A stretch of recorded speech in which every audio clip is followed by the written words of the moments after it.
Deshaun Watson has finally been traded. He's headed to the Tampa Bay Buccaneers, not rival at all Cleveland Browns.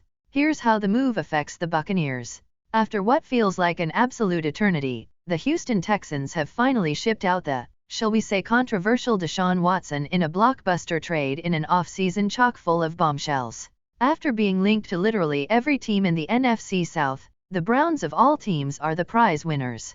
When Tom Brady was still retired, it seemed like the Bucs were a real possibility. Once he came back, naturally they pulled out of the race. Then it came down to the other three teams in the division, with Watson then ruling out the Carolina Panthers.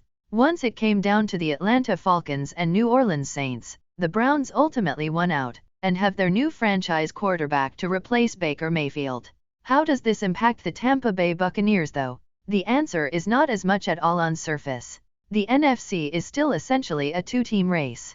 Brady returning and all of these star players being shipped to the AFC basically means the Buccaneers just need to finally conquer the Rams, who themselves are still looking like an absolute wagon. Now that's the entire NFC. As it pertains to the South, the division may get a little juicier. The Saints, Panthers, and possibly even the Falcons may now possibly inquire about Mayfield. That said, the division was juicy throughout the Brady era in Tampa Bay. The Buccaneers had absolute battles with primarily the Saints in the regular season, and always ended up on the losing end. The key part there is regular season. In 2020, once the playoffs rolled around, Brady did what Brady does and the Bucs beat the Saints in the Superdome, ending their Super Bowl hopes and the career of Drew Brees.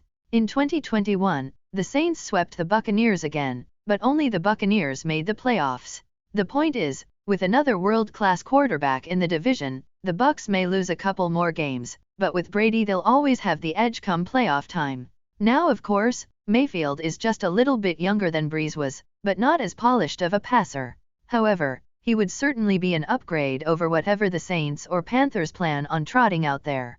The Falcons, it depends on what they'd get back for Matt Ryan.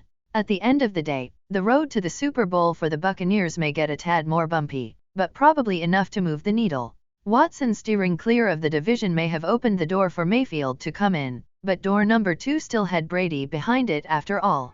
Long-term though, the Tampa Bay Buccaneers will still need to find their heir apparent, whether it's Kyle Trask or someone else, to go along with their talented roster in order to stay competitive with Baker Mayfield, Jimmy Garoppolo, or whoever's potential new NFC South team. As we said before though, the NFC is still a two-team boat race, and fortunately Tom Brady is Captain Buccaneer.